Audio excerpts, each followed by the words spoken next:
आपने भी देखा होगा स्टेप फार्मिंग करते हैं ताकि जो है वो थोड़ा बहुत तो मतलब इतना ना सही, क्योंकि वहां पर ना कंकड़ पत्थर मिट्टी में बहुत होते हैं, है ना। जिस फ्रूट या वेजिटेबल में वाटर की क्वांटिटी ज्यादा पाई जाती है वो सारे के सारे ज़ैद क्रॉप्स में काउंट होंगी। वो कल्टीवेशंस, वो फसलें जैसे कि कुकुम्बर हो गया या फिर वाटरमेलन हो गया, राइट, मस्क मेलन हो गया। तो नेटिंग क्या होता है, वो जो स्वेटर वगैरह बुनते हैं, पॉटरी का काम होता है। तो अगर मैन ने पॉट बनाया है तो वो उसको आग में पकाने का काम किया करती थी। पकाने के काम में फिर उसमें जो भी थोड़ी बहुत वो आर्ट वगैरह करनी होती, डिजाइन बना होता, तो वो दोनों मिलकर बनाया करते थे। Hello student, welcome back to मैट इज 24/7। This is Anita Sharma, your history mentor. Student, आज के इस वीडियो में हम बात करने वाले हैं क्लास 12 की हिस्ट्री का चैप्टर 8, जिसका नाम है पेजेंट, जमींदार एंड द स्टेट। इस पूरे चैप्टर को हम एक ही वीडियो के अंदर समझने वाले हैं, इसी वीडियो के अंदर समझने वाले हैं। और अगर आप चैनल पर नए हैं तो चैनल को सब्सक्राइब जरूर कीजिएगा। और अगर आपको किसी भी टाइप की वीडियो देखनी है, फॉर एग्जाम्पल आपको टॉपिक वाइज वीडियो देखनी है, या फिर आप वन शॉट देखना चाहते हो, या फिर इसके एमसीक्यूज करना चाहते हैं, या फिर एनसीईआरटी सॉल्यूशन, मैप क्वेश्चन, आपको ईच एंड एवरीथिंग सब कुछ आपको इसी चैनल पर मिल जाएगा। तो चैनल को सब्सक्राइब कीजिएगा, बेल आइकन जरूर प्रेस कीजिएगा, इससे आपको पता चल जाएगा कि मैम की क्लास कब कब होने वाली है, राइट। तो चलिए स्टार्ट करते हैं आज का हमारा ये चैप्टर, जिसका नाम है पीजेंट, जमींदार एंड द स्टेट, राइट। तो सबसे पहले हम क्या करेंगे, सबसे पहले हम इसके इंट्रोडक्शन पार्ट पर बात करते हैं। तो देखो क्या हो रहा था कि अगर हम बात करें 16 और 17 सेंचुरी की, ठीक है, तो 16 और 17 सेंचुरी में आप देखोगे ना कि पहले के टाइम में लोग क्या करते थे, एग्रीकल्चर में बहुत ज्यादा बिजी होते थे। लेकिन धीरे धीरे चीजें डेवलप होंगी तो ये सिटीज की तरफ जो है वो लोग मूव ऑन कर जाएंगे और सिटीज की तरफ आकर के अलग अलग एक्टिविटीज किया करेंगे। लेकिन अगर हम बात करें किसकी, अग्रेरियन सोसाइटी की या रूरल एरियाज की, तो ज्यादातर लोग जो है वो एग्रीकल्चर में बिजी हुआ करते थे। अब यहां पर दिया हुआ है कि करीब करीब 85% जो लोग थे, पॉपुलेशन थी इंडिया की, वो क्या करती थी, गांव में रहा करती थी। और जो गांव में रहते थे वो मोस्टली जो है वो एग्रीकल्चर किया करते थे। तो आप एक मोटा मोटा सा अंदाजा लगा सकते हो कि 100% में से 85% जो कि रूरल पॉपुलेशन थी, जो कि विलेज एरियाज में रहती थी, तो वो मोस्टली बेस्ड हुआ करती थी किस पर, एग्रीकल्चर पर। तो बोथ द पीजेंट, अब इस एग्रीकल्चर में पीजेंट्स यानी कि फार्मर्स, ठीक है, पीजेंट यानी कि फार्मर जो होते थे, और लैंड जो लैंडेड एलिट्स होते थे, मतलब लैंड होल्डर्स होते थे, जैसे जमींदार वगैरह होते थे। तो इन दोनों के ही देखो, जमींदार की तो जमीन होती थी, लैंड होती थी, और पीजेंट जो होते थे ना, उनकी जमीन पर, उनके जमीनों पर काम किया करते थे, खेती बाड़ी किया करते थे। तो दोनों का रिलेशन होगा ना, और जो भी प्रोडक्शन निकलेगा तो आपस में उसको शेयर कर लिया करेंगे, बांट लिया करेंगे। तो इसमें बताया गया है कि both the peasant and the landed elite were involve in the agriculture production. तो ये एग्रीकल्चर प्रोडक्शन में दोनों के ही जो है वो पार्टिसिपेशन होगी, and the claim right to share of the production. और जितना की प्रोड्यूस निकलेगा, जितना प्रोडक्शन निकलेगा ग्रेन्स का, तो वो क्या करेंगे, आपस में उसको बांट लेंगे, शेयर कर लेंगे। This created a relationship. अब ये दोनों का, पीजेंट्स और फार्मर का जो रिलेशन है वो कैसा होगा, फ्रेंडली होगा, है ना, कॉपरेशन वाला होगा। साथ साथ में होगा कॉपरेशन कंपटीशन भी तो होगा ना, कि कौन जमींदार अपने खेतों में कितनी ज्यादा फसल उगवा सकता है, या उसका कितना अच्छा प्रोडक्शन निकलवा सकता है। तो इस तरह से ना एक कंपटीशन, एक होड़ भी लग जाएगी सोसाइटी के अंदर, कौन कितना अच्छा प्रोडक्शन निकालेगा। तो इसी के बेस पर ही क्या होती है, वहां पर डेवलपमेंट स्टार्ट हो जाती है। तो इनका जो रिलेशन होगा वो कैसा होगा, कॉपरेशन का होगा, दोनों मिलकर काम करे थे। कॉम्पिटिशन का भी होगा, आसपास के जो पीजेंट्स दूसरे होते हैं या दूसरे लैंडलॉर्ड्स होते हैं, उनसे कंपटीशन किया जाएगा, कौन कितना प्रोड्यूस निकालता है। और साथ साथ में कई बार सिचुएशन ऐसी भी हो जाती थी कि कॉन्फ्लिक्ट की सिचुएशन हो जाती थी, झगड़े भी हो जाया करते थे दोनों के बीच में, right. Some of these agrarian relationship made the ruler। अब इसी तरह की ये जो अगेरियन रिलेशनशिप देख रहे हो ना, इसी तरह के जो रिलेशनशिप देख रहे हैं, जिनके पास ज्यादा लैंड होगी वही लोग अब क्या करेंगे, ये बनाएंगे रूलर जो सोसाइटी होगी यही बनाएंगे। जिनके पास लैंड ज्यादा होगी, पावर ज्यादा होगी, उनके पास भी, ठीक है, पावर ज्यादा होगी, पैसा ज्यादा होगा, लैंड ज्यादा होगी, तो कहने का मतलब एक तरीके से वो राजा बनेगी नहीं, इन्हीं में से ही जो लोग होंगे वही रूलर सोसाइटी को फॉर्म करेंगे, राइट। चलिए नेक्स्ट हम मूव ऑन करते हैं। तो नेक्स्ट क्या कहता है, नेक्स्ट पर हम बात करेंगे इंट्रोडक्शन पर। तो इंट्रोडक्शन के आगे वाले पार्ट पर हम करेंगे एट द सेम टाइम। अब इसी टाइम की बात करते हैं, agencies from the outside also entered to the rural world. अब ये क्या करेंगे, ये जो सोसाइटी, ये जो एजेंसीज बताई मैंने, कौन सी एजेंसीज, ये जो एलीट फैमिलीज होंगी या फिर जो जमींदार होंगे जिनके पास लैंड भी होगी, पावर भी होगी, पैसा भी होगा, यही लोग क्या करेंगे, आगे चल करके राजा बन जाएंगे। अब इन्हीं जैसी एजेंसीज में से ही एक होगा Mughal state, which derived the bulk of its income from the agrarian production. अब ये क्या करेंगे, ये जितना गांव के अंदर में प्रोडक्शन होगा ना, ज्यादा से ज्यादा लोग क्या करेंगे, लोग एग्रीकल्चर का प्रोडक्शन निकालेंगे अपने अपने खेतों में, बहुत ज्यादा से ज्यादा एग्रीकल्चर क्या करेंगे ताकि उनको प्रॉफिट हो, यही होगा ना। अब हर कोई बिजनेसमैन ये चाहता है कि उसकी कंपनी में बहुत अच्छा सा प्रॉफिट हो। तो पहले भी तो ऐसे ही हुआ करता था, जमींदारों के पास जमीन हुआ करती थी, तो हर कोई जमींदार ये चाहता था कि मेरे खेतों में सबसे ज्यादा अनाज हो, सबसे ज्यादा प्रोडक्शन निकले, ताकि मैं दूसरों को कंपीट कर सकूं, राइट, और मुझे ज्यादा ज्यादा प्रॉफिट हो। अब प्रॉफिट कौन लेकर जाएगा, यही तो लोग होंगे ना, ये लैंडलॉर्ड्स ही तो होंगे। तो एजेंट ऑफ द स्टेट, अब ये जो स्टेट के एजेंट होंगे, एजेंट कौन होते हैं, जो राजा के एजेंट होंगे, जो कौन करेंगे, रेवेन्यू कलेक्ट करेंगे, ठीक है। तो इनमें से रेवेन्यू एक्सेसर, और उसके बाद एसेसर्स, उसके बाद कलेक्टर्स होंगे, रिकॉर्ड कीपर्स होंगे, यही तो होंगे ना राजा के एजेंट्स, यही तो होंगे। कोई लैंड रिकॉर्ड जो है वो बनाएगा कि किसके पास कितनी जमीन है, ये बनाएगा कि किसने कितना प्रोडक्शन निकला, किसके खेतों में कितना प्रोडक्शन जो है वो आया है, इस तरह का रिकॉर्ड रखेंगे। और यही फार्मर से, पीजन से ये क्या करेंगे, टैक्स कलेक्ट करेंगे। क्लियर हो गया, ये कौन होंगे, राजा के एजेंट होंगे।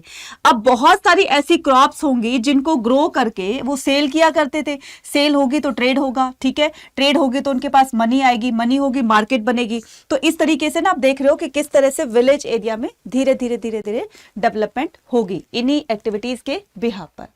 अब बात करते हैं किसकी, आगे, peasants and the agriculture production.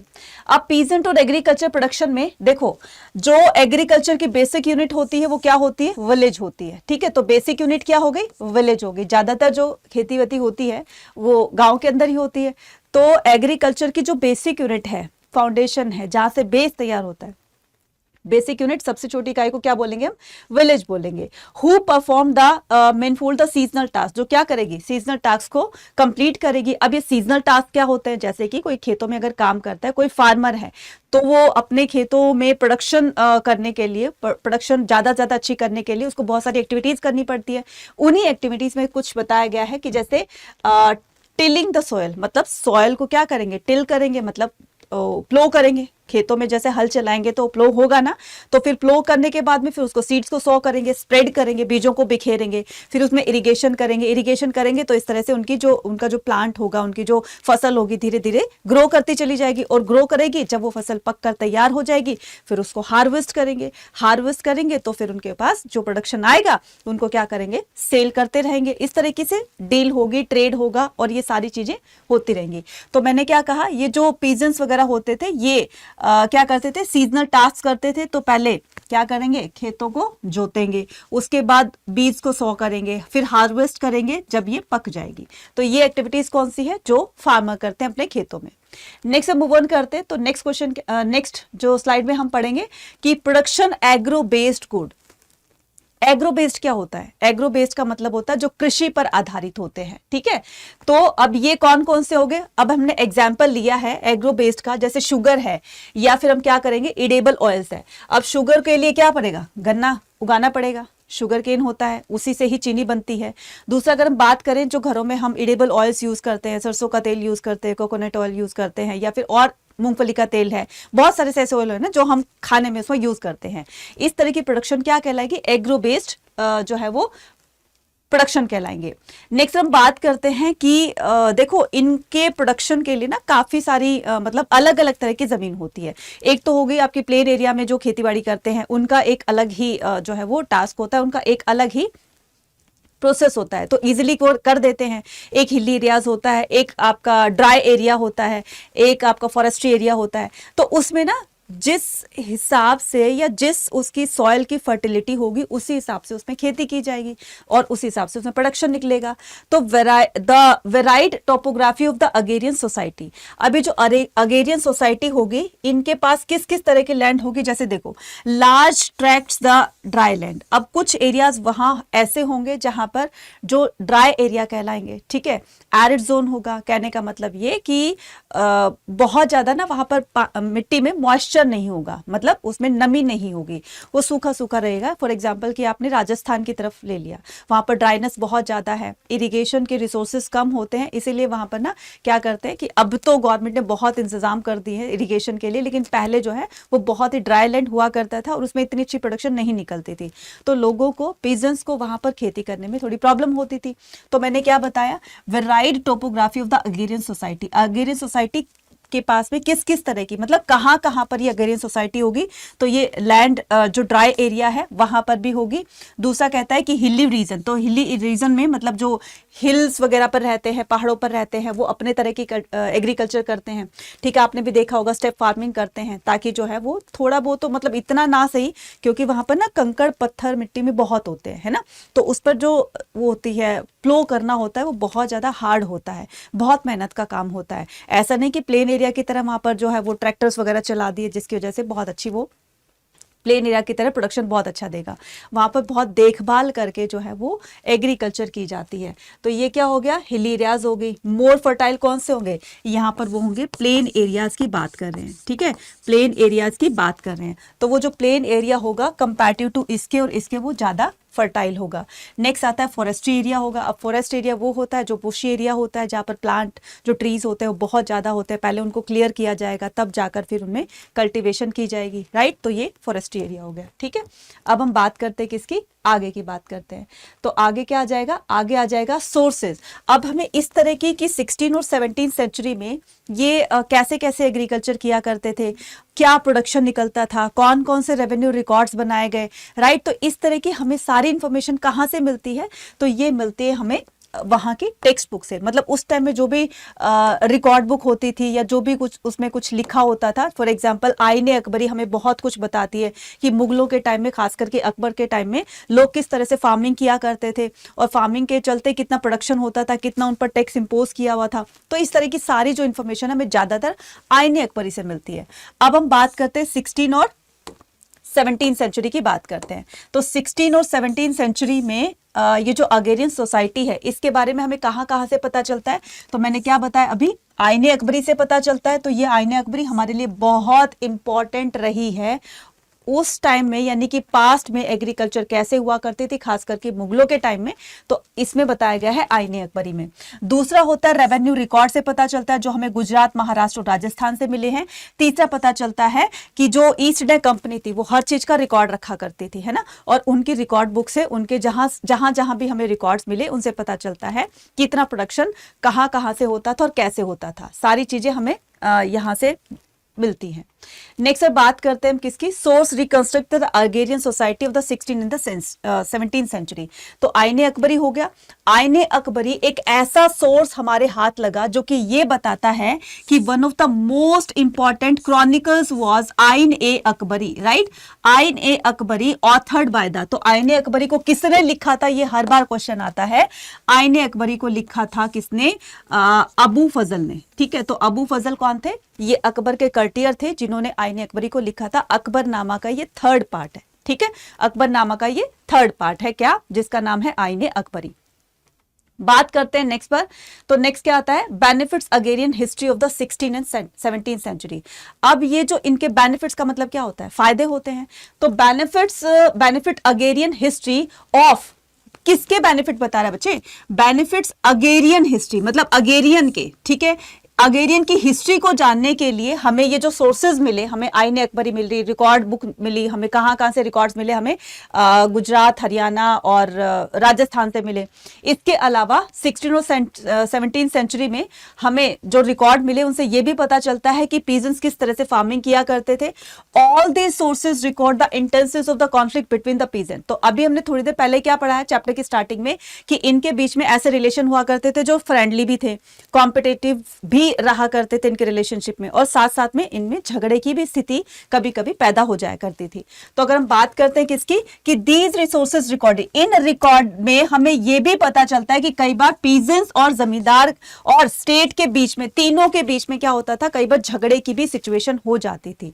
जैसे किसी ने, मान लो उनका एरिया इतना है, ठीक है, उनका जो एरिया है, जमीन का एरिया है वो इतना है, ठीक है। अब किसी दूसरे फार्मर ने इसकी थोड़ी सी जमीन जो है वो यहां तक की ले ली। अब इसका हिस्सा इतना हो गया, इसकी तो थोड़ी सी माइनस हो गई ना, और इसकी क्या हो गई, प्लस हो गई, इसकी माइनस हो गई। तो कई बार ऐसा भी होता था कि जमीन को लेकर के झगड़ा हो जाता था। कई बार ऐसे भी होता था कि फसल जो है वो, अगर मान लो किसी के खेतों में कोई एनिमल चला गया है या उसके खुद के एनिमल होते थे, अगर वो दूसरों के खेतों में जाकर के उसकी फसल खराब कर दी तो तुम्हारे पशुओं ने हमारी सारी की सारी फसल जो है खराब कर दी, अब तुम्हें इसका भुगतान करना पड़ेगा। तो इस तरह से ना वो बढ़ते बढ़ते बढ़ते वो झगड़ा और बढ़ जाया करता था, राइट। और इसकी वजह से स्टेट को वो रेवेन्यू नहीं दे पाते थे। तो स्टेट भी तो इनके लिए एक तरह से रिस्पॉन्सिबल होगा ना, कि अगर स्टेट अच्छी तरीके से कोई इंतजाम करते हैं तो ये सिचुएशन झगड़े की होती नहीं। तो तीनों के बीच में आप देख रहे हो ना, ट्राइंगल बन गया है ये, राइट। तो ऊपर क्या है, ऊपर स्टेट है, ठीक है, एक तरफ कौन है, एक तरफ जमींदार है, दूसरी तरफ कौन है, पीजेंट है। तो पीजेंट से ये क्या करेंगे, जमींदार टैक्स लेंगे और टैक्स लेकर के स्टेट को देंगे। जब ये टैक्स नहीं देगा तो कहीं ना कहीं स्टेट का भी तो लॉस होगा ना। तो इस तरीके से ये तीनों में बताया गया है। अब बात करते हैं हम किसकी, आगे की। तो आगे बात करेंगे हम पीजेंट्स एंड देयर लैंड। अब जो किसान होते थे उनकी लैंड के बारे में बात करेंगे, ठीक है, किस तरह की लैंड हुआ करती थी उनकी। तो the term most frequently use to denote a peasant where the रही। अब पीजेंट को मुगल काल में क्या कहा जाता था, मुगलों के टाइम पीरियड में पीजेंट्स को रैयत कहा जाता था बच्चे, ठीक है, क्या कहा जाता था, रैयत कहा जाता था। और जो रैयत जो है वो रियाज का क्या है, रियाज का प्लूरल है, ठीक है। उसके बाद इनको मजूरियन भी कहा जाता है, किसान भी कहा जाता है और एसएमईज भी कहा जाता है। क्लियर, ये तीनों बातें याद रखना, 1 मार्कर में क्वेश्चन आएगा। नेक्स्ट बात करते हैं कि पीजेंट्स कितने टाइप के होते थे। अभी हमने यहां पर क्या किया, पीजेंट्स एंड देयर लैंड। तो पहले हम बात करेंगे कि पीजेंट्स भी तो 2 तरह के होते हैं ना। पीजेंट्स एक तो वो होते हैं जिनके पास खुद की अपनी लैंड होती है, और एक पीजेंट्स वो होते हैं जो दूसरों के खेतों में जाकर काम किया करते हैं। तो ये आपको थोड़ा सा आइडिया पहले की एक्सप्लेनेशन में लग गया होगा। तो there were the 2 kinds of peasant. तो फर्स्ट पे हम बात करेंगे खुद खास्ता की। खुद खास्ता वो होते हैं जिनके पास अपनी खुद की लैंड होती है, जिनके पास अपनी खुद की लैंड होती है। तो they were resident of the village in which they held their land। मतलब कि सेम गांव में उनका रेजिडेंशियल एरिया भी होगा, मतलब रेजिडेंट भी होगा, उनका घर भी होगा, और उसी गांव में उनकी खेती बाड़ी भी होगी, मतलब उनके खेत भी होंगे। तो वो उनको क्या कहा जाएगा, खुद खास्ता। खुद का मतलब स्वयं हो गया, मतलब खुद का अपना। तो अपना वहां पर एक ही सेम ही गांव में उनका घर भी होगा और खेत भी होंगे। उसके बाद आता है पाही खास्ता। पाही खास्ता कौन होंगे, पाही खास्ता वो होंगे जो दूसरों के खेतों में जाकर काम किया करते हैं, ठीक है। तो वो अलग गांव से होंगे, मतलब किसी दूसरे गांव के पीजेंट्स होंगे और वो किसी दूसरे गांव में जाकर के दूसरों के खेतों में काम किया करेंगे। उसको क्या कहेंगे, उनको कहेंगे पाही खास्ता, ठीक है। नेक्स्ट मूव ऑन करते हैं। तो काइंड्स ऑफ पीजेंट्स, अभी कितने तरह के पीजेंट्स होंगे, जैसे कि अभी हमने बात करी खुद खास्ता और पाही खास्ता, 2 तरह के पीजेंट्स होते हैं। अब इनकी आगे की जो सिचुएशन होगी वो कैसी होगी देखना। तो गुजरात की बात करते हैं हम। गुजरात में पीजेंट्स पोजेसिंग अबाउट द 6 एकड़ ऑफ लैंड वर कंसिडर्ड था। गुजरात की साइड में अगर हम बात करें तो जिनके पास में 6 एकड़ जमीन होती थी उसको बहुत रिच माना जाता था, बहुत बड़ा जमींदार माना जाता था। किसकी बात हो रही है, ये गुजरात की बात हो रही है, ठीक है। उसके बाद अगर हम बात करें किसकी, बंगाल की, तो बंगाल में जिसके पास 5 एकड़ जमीन होती थी तो उसको अपर लिमिट का माना जाता था, ठीक है, कि भाई ये ऊंचा है, मतलब इसका जो स्टेटस है वो बाकी के कंपैरेटिवली बहुत ऊंचा है जिनके पास लैंड होती थी। और अगर हम बात करें किसी के पास 1 या 2 एकड़ जमीन होती थी तो उसको एवरेज माना जाता था। और अगर हम फोर्थ की बात करें, फोर्थ कैटेगरी की, वो होते थे जिनके पास लैंड होती ही नहीं थी, वो वाले लैंडलेस पीपल होते थे, राइट। तो हमने कितनी कैटेगरी बात करी, हमने 4 कैटेगरीज की बात करी। गुजरात की साइड में जिनके पास 6 एकड़ जमीन होगी उनको बहुत ही ऊपर समझा जाएगा। बंगाल की साइड में जिनके पास 5 एकड़ जमीन होगी वो अपर लिमिट समझा जाएगा। और एवरेज जो होंगे उनके पास 1 या 2 एकड़ जमीन होगी कि भाई ठीक है, इनके पास जमीन है, ठीक ठाक से हो जाएगा, एवरेज उनको पीजेंट कहा जाता है। फोर्थ कैटेगरी में जो लैंडलेस होंगे, जिनके पास बिल्कुल भी लैंड नहीं होगी, उनको लैंडलेस की कैटेगरी में रखा जाएगा, लैंडलेस पीपल यानी कि पीजेंट्स की कैटेगरी में रखा जाएगा। Cultivation was based on the principle of the, अभी जो कल्टीवेशन होगी ना, कल्टीवेशन का मतलब फसल, तो was based on the principle of the individual ownership. अब ये जो कल्टीवेशन होगी ना वो इंडिविजुअल ऑनरशिप के बिहाफ पर होगी। जैसे इंडिविजुअल ऑनरशिप का मैं बताती हूँ क्या होता है कि peasant bought and the sold their land like the other property owner. जैसे मान लो मेरे पास जमीन है, ठीक है। अब मैं अपनी जमीन पर, मेरा पूरा राइट है कि मैं उसको सेल भी कर सकती हूँ, या फिर मैं अपने उस पर्टिकुलर जमीन के को और एक्सटेंड करने के लिए उसमें और ज्यादा जमीनें खरीद कर उसका एरिया बड़ा कर सकती हूँ। तो ये मेरे ऊपर डिपेंड करता है कि अगर मैंने जमीन को ले करके और वो अपनी जमीन का जो दायरा होता है वो बहुत बड़ा कर लिया, मेरे पास बहुत सारी जमीन हो गई, तो उसे प्रोडक्शन अच्छा निकलेगा। अगर मैंने अपनी जमीन को सेल कर दिया, ठीक है, सेल करने के बाद में मैंने दूसरी जमीन ली या उसको सेल कर दिया, तो सेल में अब क्या हो जाएगा, एक थोड़ी सी जमीन जाने के बाद में प्रोडक्शन कम निकलेगा। तो ये मेरी जो प्रॉब्लम है ना, मतलब प्रॉब्लम इन द सेंस कि ये मेरे से रिलेटेड है कि मैं अपनी जमीन को मैं परचेज कर रही हूं या मैं सेल कर रही हूं, तो वो मेरे ऊपर डिपेंड करता है। तो जो कल्टीवेशन थी, जिसके पास कम लैंड होगी उसके पास कम कल्टीवेशन होगा, लैंड ज्यादा होगी उसके पास लैंड कल्टीवेशन ज्यादा होगा। तो पीजेंट ब्रॉट एंड सॉल, अभी जो पीजेंट्स होते थे जिनके पास लैंड होती थी, मैंने क्या कहा, जिनके पास ज्यादा लैंड होती है तो वो क्या कहे, बड़े जमींदार कहलाते हैं। जिनके पास 1 या 2 एकड़ जमीन होगी वो एवरेज कहलाते हैं। है तो वो उन्हीं की ना, पर्टिकुलर उन्हीं का ही राइट है उन पर, तो वो चाहे अपनी जमीनों को सेल परचेज कुछ भी करे, ये उनके ऊपर डिपेंड करता है। तो मैंने क्या कहा, ज्यादा अगर किसी के पास जमीन होगी तो प्रोडक्शन ज्यादा निकलेगा, कम होगी उसके पास कम निकलेगा, उसी हिसाब से रेवेन्यू भी आता था। The abundance of the land, available labor and the mobility of the peasant were the 3 factors that accounted for the constant the expansion of the agriculture, right? अब जमींदार क्या करेंगे, जमींदार अपनी लैंड का ज्यादा से ज्यादा एक्सपेंशन करेंगे, राइट? ज्यादा से ज्यादा एक्सपेंशन करने के बाद क्या करेंगे हम, उसमें ज्यादा एक्सपेंशन करने के बाद जिसके पास ज्यादा लैंड होगी वो क्या करेगा, वो एक तरीके से अपनी लैंड पर ना कल्टीवेशन करेगा। और इस कल्टीवेशन का सबसे बड़ा फायदा ये होगा कि उनके पास प्रोडक्शन जितना आएगा उतना ही उनको प्रॉफिट होगा। The abundance land available, labour and the mobility, peasant were the 3 factors that accounted for the constant expansion of the. अब जिसके पास प्रोडक्शन, एक बार कहते हैं ना किसी के मन में लालच आ जाता है कि यार मेरे पास इस बार तो इतना अच्छा मेरे पास प्रोडक्शन आया है, तो अगली बार मैं इससे और अच्छा करूंगा। तो और अच्छा करने के लिए वो क्या करेगा, अपने खेतों में, क्योंकि लैंड बहुत ज्यादा है, पीजेंट्स ऐसा, वो जमींदार तो ऐसा नहीं कि खुद आकर या अपनी फैमिली के साथ आकर उसमें खुद ही कल्टीवेशन करेगा, वो ज्यादा वर्कर्स को हायर करेगा। तो वर्कर्स उतनी ही काम करेंगे तो उनका प्रोडक्शन अच्छा आएगा। इस वजह से क्या होता था, प्रोडक्शन जो है वो एग्रीकल्चर का या फिर एक्सपेंशन जो है ज्यादा हो जाता था। अगर हम बात करें अब नेक्स्ट की, तो नेक्स्ट में हम क्या करेंगे, टाइप्स ऑफ एग्रीकल्चर। कितनी टाइप्स की एग्रीकल्चर होती थी। अभी हमने ये तो सुन लिया कि एग्रीकल्चर बहुत हमने सुन लिया कि एग्रीकल्चर का मतलब होता है खेतीबाड़ी। अब ये खेतीबाड़ी कितनी तरह की होती थी वो हमें देखना है, ठीक है। तो फर्स्ट हम बात करेंगे किसकी, सबसिस्टेंस एग्रीकल्चर, और सेकंड होगा हमारा कमर्शियल एग्रीकल्चर। अब सबसिस्टेंस एग्रीकल्चर को भी 2 पार्ट में डिवाइड किया गया है। उसमें एक आता है आपका कौन सा, एक आता है आपका प्रिमिटिव सब्सटेंसेस, और दूसरा क्या आता है, दूसरा आता है प्रिमिटिव सब्सटेंसेस और इंटेंसिव सबसिस्टेंस, ठीक है। तो प्रिमिटिव सब्सिस्टेंस और इंटेंसिव सबसिस्टेंस में आगे बात करेंगे कि ये एक तो होगी जो इंडिविजुअल पर्पस के लिए, यानी कि अपने और अपनी फैमिली के लिए जितना ग्रेन उनको चाहिएगा बस उतना ही थोड़ा बहुत अपना उगा करके और अपना और अपने फैमिली का के लिए जितनी जरूरत होती है उतना कर लिया, थोड़ा बहुत होता है उसको ठीक है मंडी में सेल भी कर दिया।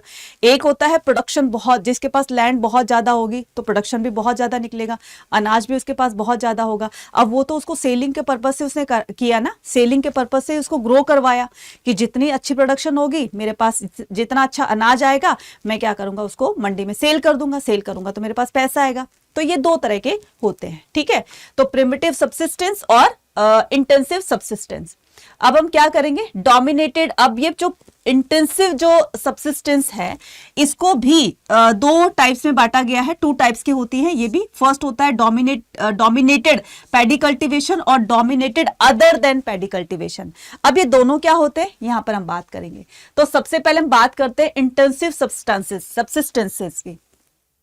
तो intensive subsistence it is largely found in the densely populated region of the monsoon Asia, ठीक है। तो इसमें क्या बताया है कि ये वो एरिया होगा, it is largely found in the densely populated region. Densely populated का मतलब जहां पर जनसंख्या ज्यादा रहती है, जहां पर लोग ज्यादा रहेंगे, तो ये डेंसली पॉपुलेटेड रीजन होता है। मॉनसून एशिया की बात करें, और इंडिया का क्लाइमेट कैसा है, इंडिया का क्लाइमेट मॉनसून है, ठीक है ना। तो ज्यादातर लोग जो है मानसून पे ही बेस्ड होते थे। आपने बहुत सारी मूवी में देखा भी होगा कि किस तरह से पीजेंट्स फार्मर जो है वो बरसात की वेट करते रहते हैं, बारिश का इंतजार कर रहे होते हैं कि हे भगवान कब बारिश आएगी, कब हमारे खेतों को पानी मिलेगा, और पानी मिलेगा तो उससे हमारी फसल अच्छी होगी। देखा होगा ना, कौन सी मूवी में ऐसा आपने देखा है तो कमेंट सेक्शन में लिखकर बताइएगा, ठीक है।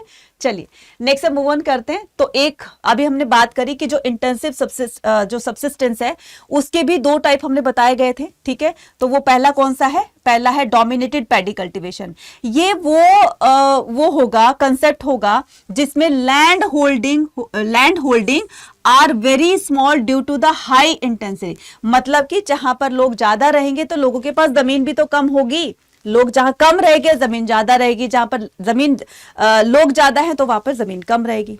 नहीं समझ में आया, सुनो क्या कह रहा है। लोग जहां पर ज्यादा पॉपुलेशन होगी, मतलब जो लोग जिस एरिया की पॉपुलेशन ज्यादा होगी तो लोगों के पास जमीन के छोटे छोटे टुकड़े होंगे, समझ गए बात, ठीक है।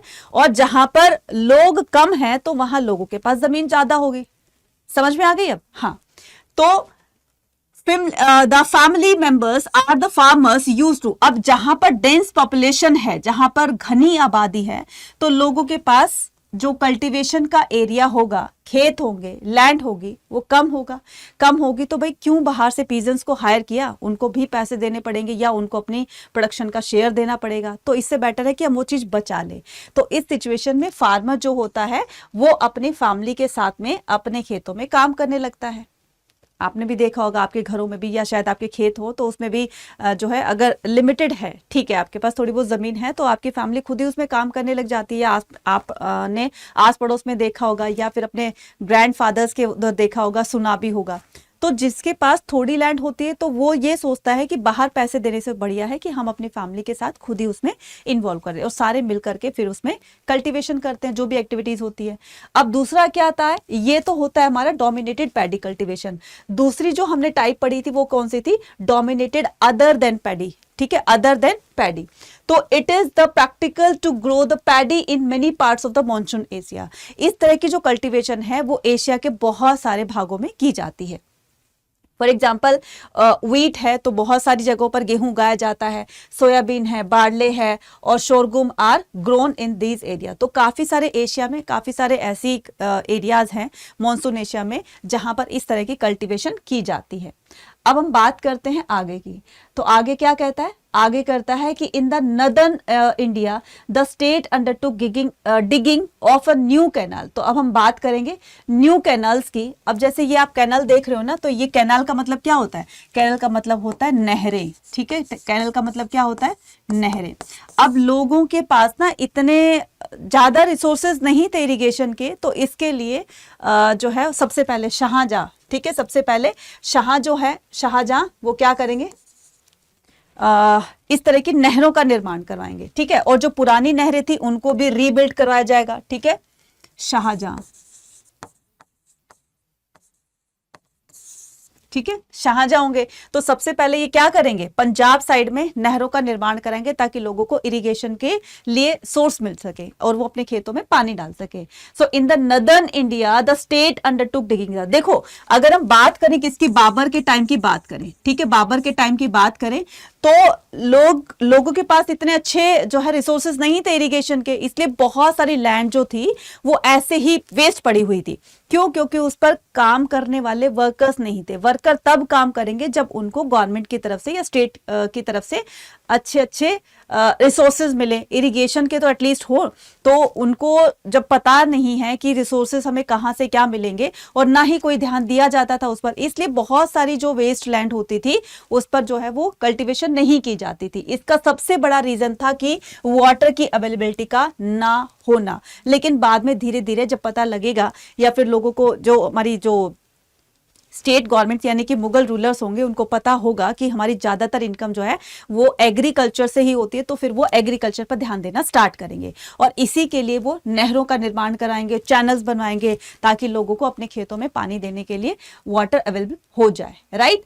तो इसी तरीके से शाहजहां ने एक शाह कैनल बनवाई, ठीक है, कहां पर, पंजाब में, ड्यूरिंग द सल्तनत, ड्यूरिंग द शाहजहां रीजन, ठीक है, during the Shahjahan region, right. ठीक है, तो शाहजहां के रीजन में पंजाब में इस तरह की शाह कैनल बनवाई जाएगी। अब हम नेक्स्ट पे बात करते हैं, ठीक है, strategy for increasing the agriculture production. अब एग्रीकल्चर के अच्छे से अच्छे प्रोडक्शन के लिए किस तरह के इंतजाम किए जाएंगे, किस तरह के जो है वो चीजें की जाएगी। देखो हमें पता है कि जब एक किसान अपने खेतों में खेती करता है, बहुत तरह की एक्टिविटी करता है, सॉइल को टिल्ट करेगा, मतलब मिट्टी को उखाड़ेगा, प्लो करेगा, उखाड़ने का मतलब होता है प्लो करना, जोतना, ठीक है, फिर उसके बाद सीड्स को सॉ करेगा, बीजों को बिखेरेगा, फिर इरिगेट करेगा, और फिर इस तरीके से जा करके फिर वो हार्वेस्टिंग के आने तक वो बहुत सारी एक्टिविटी करता है। तो a drill pulled by the, अब ये जो इसको ड्रिल करने का काम होगा, ड्रिल का मतलब होता है खोदना, ठीक है, तो वो किससे होगा, ऑक्स से होगा, ठीक है, तो वो क्या करेंगे, जाइंट ऑक्शन मतलब बैलों का जोड़ा होता है, उसके पीछे हल बांध करके वो किसान क्या करेगा, इस तरह से खेती करेगा, है ना, उसको जोतेगा। तो पुल्ड बाय तो इसके पीछे ना इसके पीछे हल लगा करके ये क्या करेंगे, बैल उसको खींचते जाएंगे और वो जो मिट्टी है वो टिल्ट होती चली जाएगी, वो ड्रिल होती चली जाएगी। It was use to plant the seeds but the broadcasting of the seeds was most of the prevalent method. तो ये जो मेथड है ना बहुत पुराना होगा, राइट। इस तरह से हल जो है वो बैलों के पीछे बांधा जाएगा, ठीक है, और जैसे जैसे बैल चलेंगे तो इसमें मेहनत बहुत होती थी, लेकिन धीरे धीरे आगे अब तो क्या ट्रैक्टर्स वगैरह आ गए हैं तो लोगों को मेहनत इतनी भी नहीं करनी पड़ती है, लेकिन पहले बहुत ज्यादा इसमें मेहनत मशक्कत करनी पड़ती थी। एग्रीकल्चर विद द प्लो, अब इसमें ना दो तरह के जो है प्लो होंगे, ठीक है, एक एग्रीकल्चर होगी जो कि आयरन टिप्ड होगी, मतलब एक हल जो होगा, हल की किस्म बताई गई है इसमें, ठीक है, तो एक होगा जिसमें आयरन टिप्ड लगी होगी। अब ये जो है पहले इसमें लकड़ी लगाई जाती थी, इसमें आयरन टिप जो है नहीं लगाई जाती थी। अब जैसे इसमें आयरन टिप लगाई जाएगी तो उससे क्या होगा, लोहे से वो जो जमीन होती है वो ज्यादा डीपली उसमें खुद जाती है, मतलब उसकी खुदाई जो है वो ठीक से अच्छे से हो जाती है, और जितनी अच्छे से खुदाई होगी, जितनी अच्छे से वो ड्रिल होगी, मिट्टी को टिल्ट किया जाएगा, उतने ही प्लांट को ग्रो करने में जो वो उनको मिलते हैं, न्यूट्रिएंट्स मिलते हैं जमीन के अंदर से, मिट्टी से, तो वो अच्छे से ग्रो कर पाएगा, राइट। तो एक होगा क्या, आयरन टिप्ड होगी, fertile the alluvial riser valley, Ganga valley and the रेव्ड, ठीक है, तो रिवर होगी, ठीक है, and the river of Ganga valley कर दो, एंड द गंगा वैली, ठीक है। तो गंगा वैली के आसपास में ना जो इस तरह की जमीन होगी ना, उसमें क्या किया जाएगा, ये आयरन टिप्ड वाला जो प्लो होगा उसको यूज किया जाएगा। Production of the paddy, introduction of the transplantation, तो जो हमने पैडी कल्टीवेशन देखी ना अभी कि किसान खेतों में अपना हल चला रहा है, तो वो हल कौन सा यूज करेगा, आयरन टिप वाला। एक होता है हिली एरियाज में, जैसे आप ये देख रहे हो ना, हो एग्रीकल्चर। सेमी एरिड जोन जो होता है, सेमी एरिड जोन का मतलब होता है कि जहां पर बहुत ज्यादा ड्राइनेस भी नहीं होती सॉइल के अंदर और बहुत ज्यादा मॉइस्चर भी नहीं होता है, बीच का एरिया होता है, तो इसी को क्या कहेंगे, सेमी एरिड कहेंगे। अगर एरिड होता तो बहुत ज्यादा वो ड्राई एरिया होता है, राइट। तो इसमें क्या बोलेंगे, सेमी एरिड होता है। तो ये जो एरिया है पंजाब और राजस्थान में पाया जाता है। Hilly area strike in the northern eastern and the northern eastern की बात करते हैं किसकी, ये हो गया हमारा नॉर्थ और ये हो गया हमारा इस तरीके से ईस्ट। तो ये नॉर्थ से ईस्ट वाले एरिया में आप ये देखते हो ना कि यहाँ फॉरेस्ट्री एरिया बहुत ज्यादा है, हिली एरियाज भी है। अगर आप नॉर्थ से कश्मीर की तरफ से इधर आओगे, आप ये अरुणाचल प्रदेश, मेघालय, मिजोरम, त्रिपुरा, ये आप देखोगे इधर की साइड में तो हिली एरियाज है वहां पर। तो लोगों को वहां इस तरह की ना प्लेन एरिया में जैसे ये आयरन टिप्ड वाला होता है तो वहां पर इस तरीके का यूज नहीं किया जाता। वो जो कस्सी फावड़े वगैरह होते हैं ना, तो लोग उससे ज्यादा खेती करते हैं क्योंकि उसमें हल नहीं चलता है। प्लेन एरिया में तो उन्होंने प्लो कर लिया आयरन टिप्ड वाले हल से, ठीक है, प्लो से कर लिया, लेकिन वहां पर हो एग्रीकल्चर होता है। तो hilly tracts in the northern eastern and the central part better suited to the terrain, right। चलिए नेक्स्ट मूव ऑन करेंगे। तो नेक्स्ट क्या कहता है देखते हैं। अब कितनी तरह की क्रॉप्स होती है, तो अभी हमने पहले पीजेंट्स के टाइप्स देखे, फिर हमने एग्रीकल्चर के टाइप देखे, अब क्या करेंगे हम, कितनी तरह की क्रॉप्स होती हैं, राइट। मजा आ रहा होगा ना, चीजें समझ में आ रही होगी, ठीक है। तो अब हम क्या करेंगे, यहां पर देखते हैं। Agriculture was organise around the 2 major seasonal cycle. तो इसके दो मेजर जो है वो 2 साइकिल होंगे, ठीक है। एक होगा राबी क्रॉप्स, एक होगा खरीफ क्रॉप्स, ठीक है। ये आपके ज्योग्राफी में भी पूछा जाता है, तो आज इसको अच्छे से क्लियर कर लेना, ठीक है। तो हम क्या करेंगे, सबसे पहले रबी क्रॉप्स को, तो बच्चे इसमें सारी इंफॉर्मेशन गिवन है। जैसे रबी क्रॉप्स को सोन किया जाता है अक्टूबर में, ठीक है। अक्टूबर से दिसंबर में इसको बोया जाता है, ठीक है, अक्टूबर से दिसंबर में इसको सॉ किया जाता है और इसको हार्वेस्ट किया जाएगा जून से अप्रैल के बीच में। क्लियर? इसमें कौन कौन सी क्रॉपिंग की जाती है, तो कौन कौन सी, व्हीट, बार्ले, पीस, ग्राम और मस्टर्ड। कौन कौन से एरिया में राबी क्रॉप्स जो है वो ग्रो की जाती है, ध्यान से देखना, यहां से क्वेश्चन आता है। वो व्हीट बताओ कौन सी क्रॉप की टाइप है, तो आपको बताना रबी या फिर खरीफ, तो आपको क्या बताना है, ये जो है वो रबी की टाइप्स हैं। तो व्हीट आ जाएगा, इसमें बार्ले आ जाएगा, पीज आ जाएगा, ग्राम आ जाएगा, मस्टर्ड आ जाएगा। पंजाब, हरियाणा, हिमाचल प्रदेश, जम्मू कश्मीर, उत्तर प्रदेश और ये उत्तराखंड, तो इन एरियाज में ये क्रॉप होती है। इनके बोने का टाइम ये होता है, इनके हार्वेस्टिंग का टाइम ये होता है। अब हम बात करते हैं किसकी, खरीफ क्रॉप की। तो खरीफ क्रॉप को सोन किया जाता है, कब सोन किया जाता है, इसको बोया जाता है जून से जुलाई के बीच में और हार्वेस्ट किया जाता है सितंबर और अक्टूबर में। तो अभी जो सीजन चल रहा है, अक्टूबर चल रहा है ना, तो अभी इसको क्या करना है, सितंबर अक्टूबर में इसकी हार्वेस्टिंग होती है। तो अभी कौन सी चल रही है, खरीफ क्रॉप्स का सीजन चल रहा है, राइट। इसमें क्या होता है, राइस होता है, मेज, ज्वार, उड़द, कॉटन, ग्राउंडनट्स और सोयाबीन।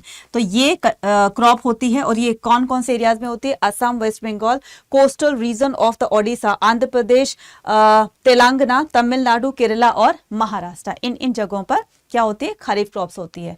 और ये तो बहुत इजी है, ज़ैद क्रॉप जो होती है वो दोनों के बीच का जो टाइम होता है उसमें ज़ैद क्रॉप की जाती है, ज़ैद क्रॉपिंग की जाती है, कल्टीवेशन की जाती है। तो ये जो है वो सोन और हार्वेस्ट होगा मार्च से जुलाई के बीच में, इसी में सोन हो जाता है, इसी में हार्वेस्ट हो जाता है। जिस फ्रूट या वेजिटेबल में वाटर की क्वांटिटी ज़्यादा पाई जाती है वो सारे के सारे ज़ैद क्रॉप्स में काउंट होंगी, वो कल्टिवेशंस, वो फसलें, जैसे कि कुकुम्बर हो गया या फिर वाटरमेलन हो गया, राइट, मस्क मेलन हो गया। तो ये सारी जो चीज़ें होंगी फ्रूट्स और वेजिटेबल जिसमें पानी की मात्रा ज़्यादा पाई जाती है वो आपकी ज़ैद क्रॉप्स में मेंशन हो जाती है, ठीक है। और ये जो क्रॉप्स है वो ज्यादातर कहाँ कौन से एरियाज में होती है, most of the northern and the north western state. Next करते हैं हम द विलेज कम्युनिटी। ये बहुत बार क्वेश्चन पूछा जाता है आपके बोर्ड एग्जाम में। विलेज कम्युनिटी पर एक पैराग्राफ पूरा का पूरा आपको लिखना होता है, तो ध्यान से समझेंगे चीजों को। तो the village community apart from the individual ownership, right, apart from the individual ownership, तो लोगों के इंडिविजुअल ऑनरशिप के अलावा, उसके अलावा बात कर रहे हैं। इंडिविजुअल ऑनरशिप का मतलब जिसकी खुद की लैंड होती है, इसके अलावा यहां पर बात की गई है land belong to the collective village community. तो एक कलेक्टिव लैंड होती है, मतलब कि एक लैंड होती है उसमें मतलब मोस्टली फैमिली जो है वो मिल करके एक ही खेत में काम करती है। तो ऐसा भी सिस्टम देखा गया है। तो land belong to a collective village community as far as many aspects of their social existence were concerned. There were the three constituent of this. तो इस तरह में ना मतलब अगर हम बात करें किसकी, कि विलेज कम्युनिटी में कौन कौन जो कलेक्टिव फार्मिंग करते हैं या फिर कलेक्टिवली काम करते हैं, किसी भी काम को करती हैं, तो उसमें कौन कौन यहाँ पर इसमें मेंशन किया गया है। तो फर्स्ट है कल्टीवेटर्स, सेकंड क्या है पंचायत, और थर्ड क्या है, थर्ड है विलेज हेडमैन। मतलब कहने का ये कि गांव की कैटेगरीज को कितने भागों में बांटा गया है, तो गांव में कौन कौन सी कम्युनिटीज रहती हैं। तो सबसे पहले हम करेंगे बात किसकी, पीजेंट्स की। ज्यादातर उसमें पीजेंट्स रहते हैं, पीजेंट्स रहेंगे, ज्यादातर उसमें क्या होगी, पीजेंट्स के बीच में झगड़ा होगा, कुछ भी होगा। तो गांव में आपने देखा कि पंचायत भी होती है, पंचायत इनके झगड़ों का निपटारा करती है, और पंचायत का जो मेन डिसीजन होगा वो कौन लेता है, वो विलेज हेडमैन लेता है, जिसको मुकदम भी कहा जाता है। विलेज हेडमैन को मुकदम भी कहा जाता है, ठीक है। तो मंडल भी कहा जाता है, मुकदम भी कहा जाता है, तो इसको ध्यान रखना। तो मंडल और मुकदम, ठीक है, मंडल एंड मुकदम, ठीक है, मंडल एंड मुकदम, इन्हीं को कहा जाता है गांव के विलेज एरिया को। तो ये क्या हो गई, ये हो गई टाइप्स ऑफ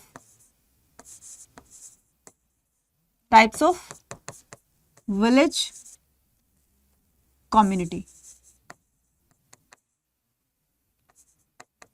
ठीक है। विलेज कम्युनिटी जो है वो कितने भागों में बांट गए, मतलब इनको मिलाकर ही तो विलेज सोसाइटी बनी ना, विलेज कम्युनिटी बनी ना। तो इसमें कौन कौन इंक्लूड होंगे, इसमें फार्मर्स होंगे, इसमें कल्टीवेटर्स होंगे, इसमें पंचायत होगी और इसमें हेडमैन होगा। तो यही मिलकर के गांव को फॉर्म करती हैं, विलेज को फॉर्म करती हैं।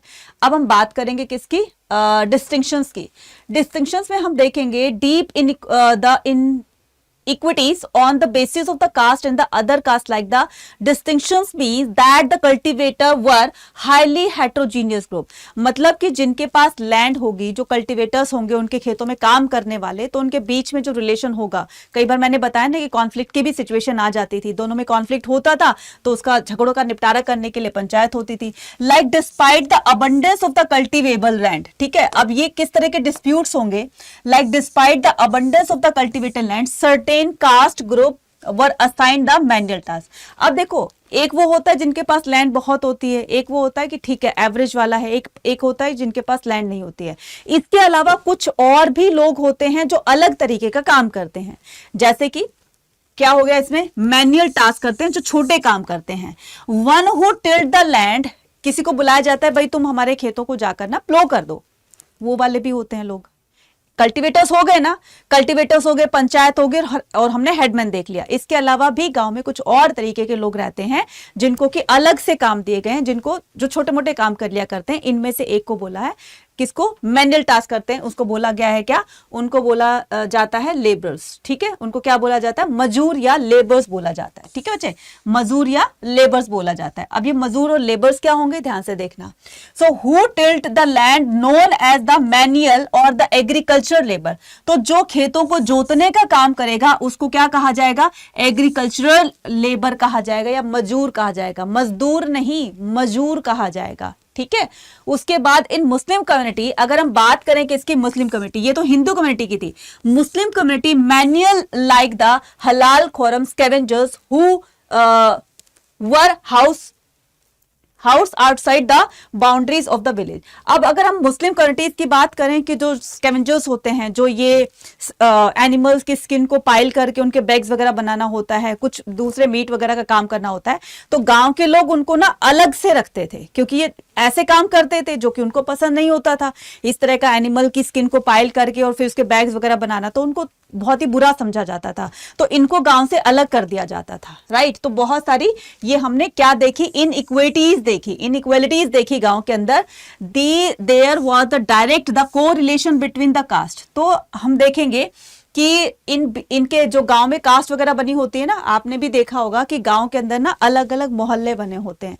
ये ब्राह्मणों का मोहल्ला है, ये जो है अहीरों का है, ये जो है वो और किसी कास्ट का है. ठीक है, तो हमने देखा बार्बर्स वगैरह जो होते हैं ना, जिनको नाई बोला जाता है. ठीक है, ये उनका एरिया है, ये उनका एरिया है. So there was the direct correlation between the caste. तो कभी कभी ऐसा होता है डायरेक्ट भी को रिलेशन होता था कास्ट के अंदर. Poverty and the social status at the lower strata of the society.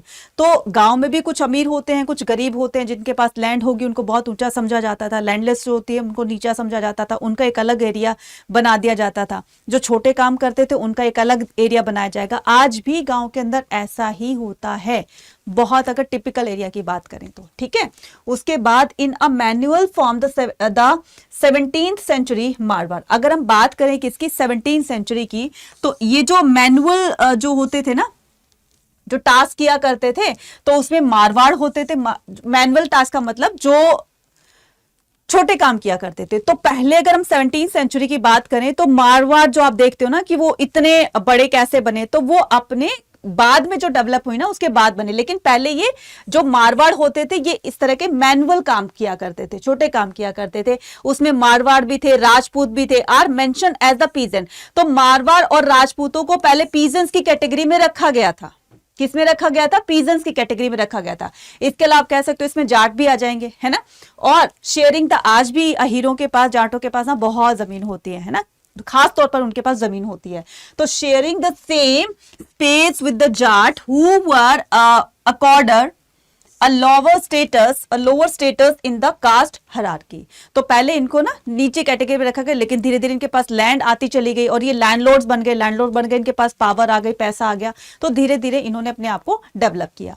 अब हम बात करते हैं नेक्स्ट पर. तो नेक्स्ट हम बात करेंगे कि विलेज हेडमैन का रोल क्या होता है.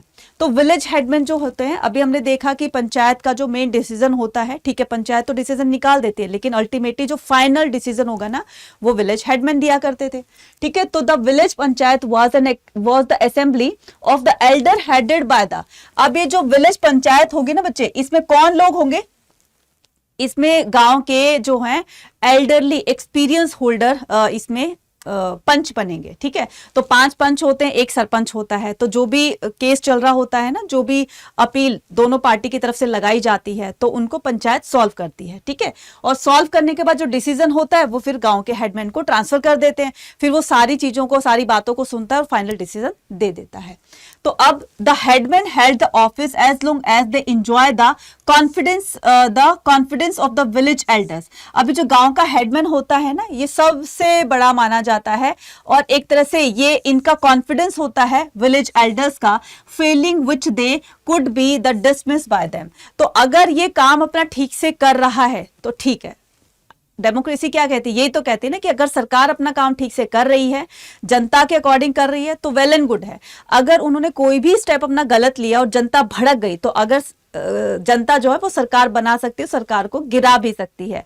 सेम यही था कि अगर वो जो पंचायत का जो हेडमैन होता है, सॉरी गांव का जो हेडमैन होता है, अगर वो अपना डिसीजन ठीक से, जस्टिस यानी कि न्यायिक तौर पर अपना जजमेंट देता है, वो भी फेयर जजमेंट देता है, किसी के बहकावे में या किसी के लालच में या किसी के प्रेशर में आकर कोई जजमेंट नहीं दी जाती। अगर वो ऐसा करता है तो उसको डिसमिस कर दिया जाएगा अपनी पोस्ट से। अगर गांव वालों ने उसको बनाया है तो वो उसको गिरा भी सकते हैं, राइट। चलिए, the panchayat derived it's fund from the, अब ये पंचायत के पास फंड कहां से आता है? पंचायत के पास फंड आता है कि जो made by the individual to a common financial pool. देखो गांव में क्या लगते हैं? फेयर वगैरह लगते हैं, मेले वगैरह लगते हैं ना। तो मेलों में जहां पर मेला लगता है, फेयर लगता है, वहां पर ना जो शॉप्स होती हैं, स्टॉल्स वगैरह लगते हैं, तो वो क्या करते हैं, पंचायत को कुछ एडवांस में बुकिंग के लिए कुछ दे देते हैं, पैसे वैसे दे देते हैं कि भाई हमारी दुकान वहां पर लगेगी। ऊपर से जितना प्रॉफिट होगा वो सारा का सारा शॉपकीपर का होगा, यानी कि जो स्टॉल लगाएगा वहां पर उनका होगा। मान लो उन्होंने पंचायत को 1000 रुपए दे दिए और मेले में उसने अपनी दुकान लगा ली, शॉप लगा ली।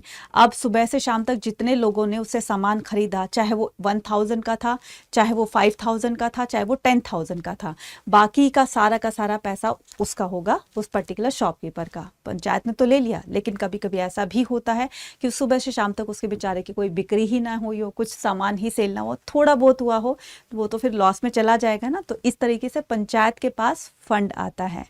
दूसरा क्रम टास्क करें कि दो पार्टी होती है ना, उन दो पार्टीज में से अगर मान लो कोई एक विक्टिम पार्टी पाई गई, ठीक है, उस पर बहुत सारा पेनल्टी ना इम्पोज कर दिया करते थे कि तुम अपराधी हो और तुमने अपराध किया है तो इसलिए तुम पर इतनी पेनल्टी लगाई जाती है, 50,000 की, 1,00,000 की। इस तरीके से तुम्हें ये हर्जाना तुम्हें भरना है और तुम्हें उस पार्टी को देना है, ऐसा ही होता है ना। तो वो भी क्या होता है, पंचायत से उसकी भी फंडिंग होती है।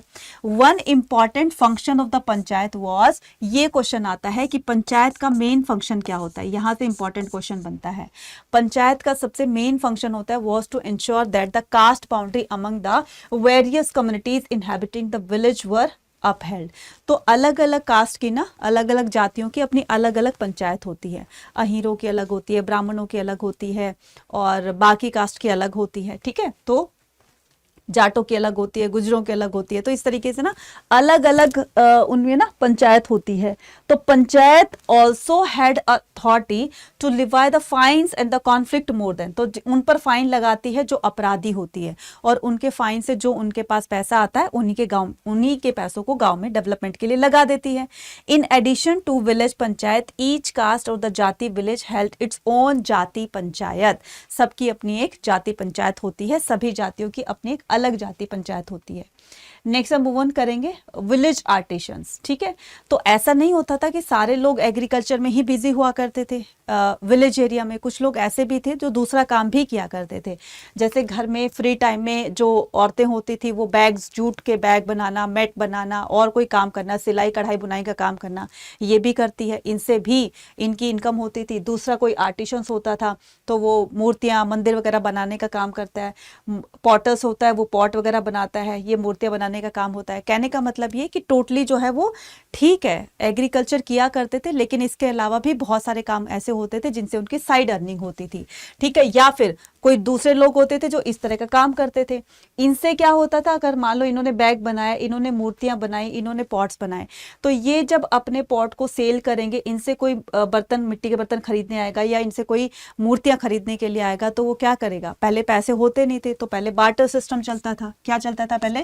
बार्टर सिस्टम चलता था, राइट। इस बार्टर सिस्टम में क्या होता था, लोग ना चीज के बदले में चीज लिया करते थे। जैसे मान लो इससे कोई पॉट लेना है, कोई मिट्टी का मटका लेना है, ठीक है। मटका लेने के लिए भाई मेरे पास पैसे तो है नहीं, तो उसके बदले में वो उनको अनाज देते थे, ठीक। इनका भी काम चलता रहता था और उनका भी काम चलता रहता था, राइट।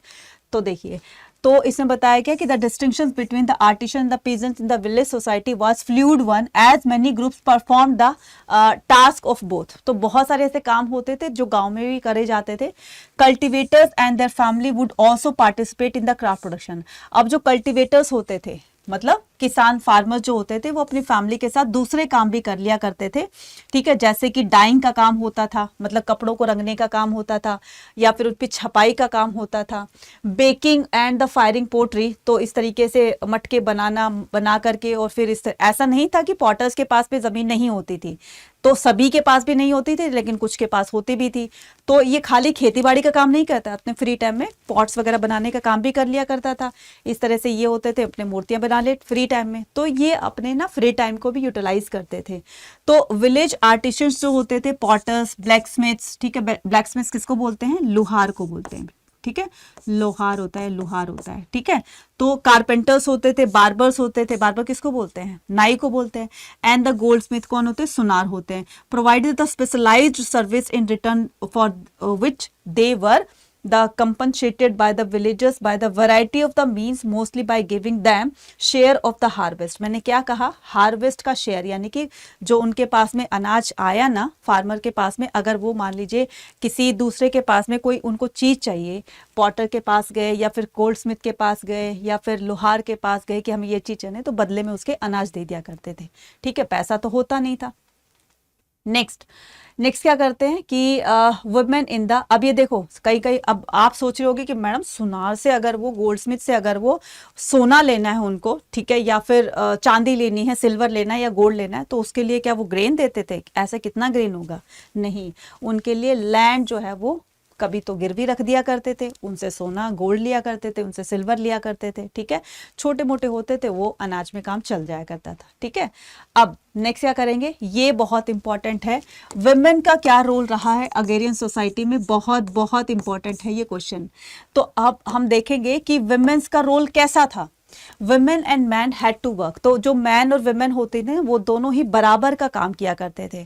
अगर मैन टिल्ट करने का काम कर रहा है तो वो सीड्स को सॉ करने का काम करती थी, अगर वो इरिगेट कर रहा है तो वो वीडिंग का काम किया करती थी। जो बाकी के अननेसेसरी प्लांट ग्रो हो जाते हैं ना खेतों के अंदर, तो उसको साइड में उखाड़ के फेंकना, उसकी साफ सफाई करती थी, ठीक है। उसके बाद जब हार्वेस्ट करने का टाइम आ जाता था, फसल पक जाती थी, तो दोनों मिलकर हार्वेस्टिंग किया करते थे। फिर मैन उसको सेल करने के लिए जाता था, तो पीछे से घर वो संभालती थी। दोनों का बराबर का काम हुआ ना। तो women and man had to work shoulder to shoulder, कंधे से कंधा मिलाकर काम किया करते थे दोनों। Gendered the segregation between the home for women. पहले बहुत टाइम पहले ये माना जाता था कि विमेन का काम होता है सिर्फ वो घर की देखभाल ही करेगी, घर का चूल्हा चौकी करेंगी, उसके अलावा कोई काम नहीं कर। तो विमेन को बहुत ज़्यादा बाउंड करके रखा जाता था, लेकिन धीरे धीरे ये सिचुएशन चेंज हो जाएगी। एंड द वर्ल्ड, और जो अंदर का काम होगा, घर का काम होगा, वो सारा औरतें करेंगी, और जो बाहर का काम होगा वो मैन किया करेंगे। It was not possible in the context, लेकिन आज के टाइम में ये बिल्कुल ही ऑपोजिट हो गया। ऑपोजिट इन द सेंस कि आज औरतें भी हर फील्ड में अपने आप को आगे आकर के और अपना कंट्रीब्यूशन दे रही है। But the bias related to man biological functions did continue. Artisan tasks such as the spinning yarn, shifting and the kneading clay for the pottery and the embroidery were among the many aspect of the, ऐसा नहीं था कि knitting का काम होता था। knitting क्या होता है, वो जो स्वेटर वगैरह बुनते हैं, pottery का काम होता है। तो अगर मैन ने पॉट बनाया है तो वो उसको आगे में पकाने का काम किया करती थी। पकाने के काम में फिर उसमें जो भी थोड़ी बहुत वो आर्ट वगैरह करनी होती, डिजाइन बना होता, तो वो दोनों मिलकर बनाया करते थे। तो बहुत सारे काम ऐसे होते थे जिससे कि दोनों मिलकर काम करते थे। women were considered the, देखो यहां से क्वेश्चन आता है, women were considered an important resource in the agrarian society। agrarian society में women का बहुत बड़ा रोल था, एक important source माना जाता था women के रोल को, right? और they were child bearer in a society depend on the labor। तो पहले but because they were child bearers, तो एक important source समझा जाता था, क्योंकि वो child bearer का मतलब होता है बच्चे पैदा भी करती थी और साथ में घर के काम वगैरह भी किया करती थी। तो एक इनका अपना ही रोल होता था, राइट? अब हम करेंगे नेक्स्ट पर बात करते हैं। तो नेक्स्ट हम बात करेंगे फॉरेस्ट एंड द ट्राइब्स की। Apart from the intensively cultivated land, India had the huge swath of the forest, dense forest। अगर हम बात करें, ठीक है, ये तो सारी हमने प्लेन एरियाज की बात करी, सारी चीजें हमने जान ली, गांव के बारे में जान लिया, अग्रेरियन सोसाइटी के बारे में जान लिया, पूरा का पूरा टाइप्स ऑफ एग्रीकल्चर जान लिए, कितने टाइप की कल्टीवेशन हुआ करती थी, ठीक है। ये सब कुछ जान लेने के बाद इसके अलावा कुछ और इसमें जानना है, और वो है फॉरेस्ट्री एरिया के बारे में। डेंस फॉरेस्ट एरिया होता था जहां पर लोग रहा करते थे। तो जंगल में रहने वाले लोगों को क्या कहा जाता था?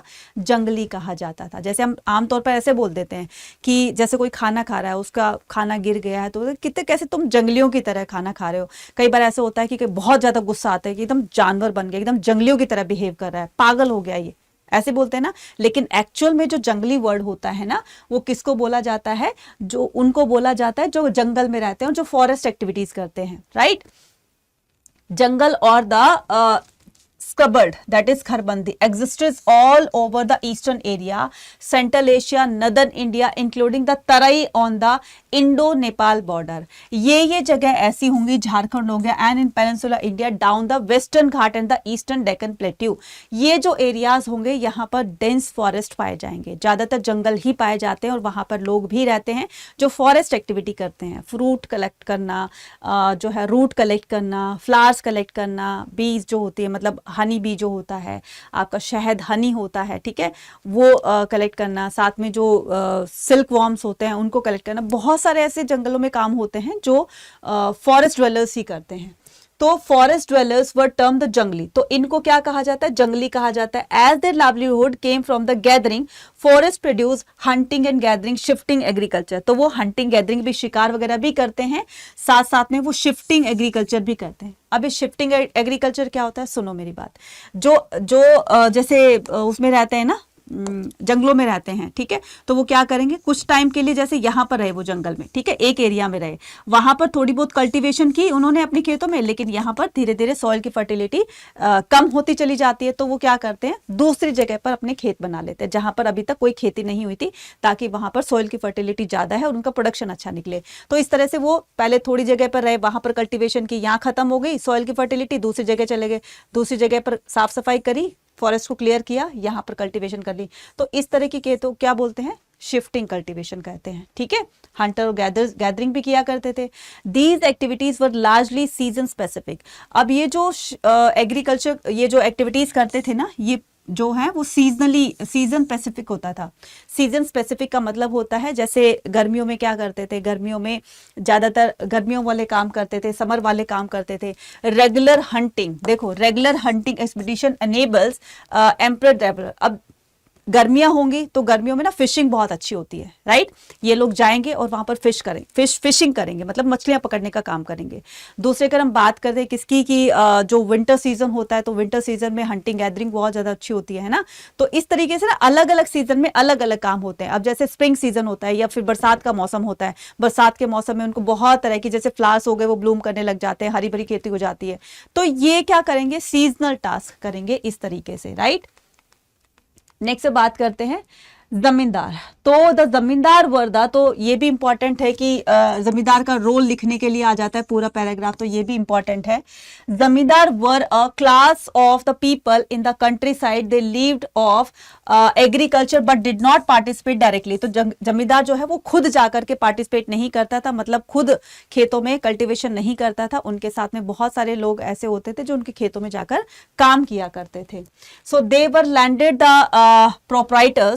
proprietors who had also enjoy the certain social and the economic privileges। तो इनका गांव में अपना ही एक रुतबा होता था, अपना ही इनका एक दबदबा होता था, सबसे हाई प्रायोरिटी पे रखे जाते थे, इनका कहना सबको मानना होता था। कहने का मतलब जमींदार का रोल ये होता था कि बस उनके पास जमीन होती थी, गांव के मुखिया होते थे, हेड होते थे, ठीक है, सारी जो एक तरह से गांव की जो रिस्पॉन्सिबिलिटी होती थी या जो भी गांव में एक्टिविटीज होती थी वो सारे इन्हीं के अंडर में हुआ करती थी, ठीक है। तो ये होते थे। Land revenue system, land revenue from the land was economic mainstay of the Mughal empire. Mughal empire का सबसे जो रेवेन्यू आता था वो एग्रीकल्चर से आता था, इन्हीं से इनकी इनकम हुआ करती थी मुगल एम्परर्स की, मुगल एम्पायर में। So these apparatus including the office drafter, तो इसका जो पूरा का पूरा लेखा जोखा रखने के लिए या रिकॉर्ड रखने के लिए एक दफ्तर हुआ करता था, उसमें एक मुनीम जी हुआ करते थे। मुनीम जी सारा का सारा लैंड रिकॉर्ड रखा करते थे, किसके किसके पास लैंड है, किससे कितना लेना है, किसको कितना देना है, वो सारा लैंड रिकॉर्ड जो है वो मुनीम रखा करते थे। Land revenue arrangement consist the 2 stages, तो लैंड रेवेन्यू 2 तरीके से लिया जाता था, जिसका नाम था, एक तो असेसमेंट था और दूसरा क्या था, एक्चुअल कलेक्शन। जितना लोगों से लेना होता था, जिसके पास जितनी जमीन होती थी उसको उस हिसाब से रेवेन्यू देना होता था। एक होता था कि हासिल करना, कि तुमने ये नहीं दिया तो अब उनको हासिल करना होता है। कि कई बार ऐसा होता था कि फार्मर की जो कल्टीवेशन है या जो प्रोडक्शन है वो अच्छा नहीं निकला, भाई ठीक है हम तुम्हें अगली बार दे देंगे, ठीक है।